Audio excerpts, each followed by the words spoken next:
tumekaa watumishi 3 kwenye nyumba moja, lakini na majengo mengine kwa upande wa afya pekee. Lakini pia kwa upande wa elimu pekee, elimu msingi, umetoa zaidi ya shilingi milioni 600, na fedha nyingi kati ya hizo zilitokana na shirika la fedha la kimataifa ambazo zilitolewa kama sehemu ya mapambano ya virusi vya uviko 19.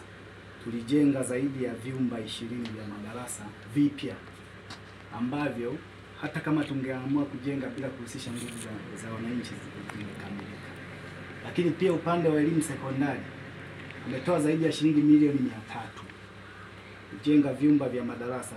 Tunazo shule 2 za sekondari na shule ya sekondari ambayo tumepita pale Mitundu sekondari, lakini pia pembeni kule kuna shule ya sekondari Karekwa. Zote zilinufaika na miradi hii. Lakini pia kuna fedha nyingi za tozo ambazo zimetolewa, tozo za mafuta, tozo za miamala simu na mabenki.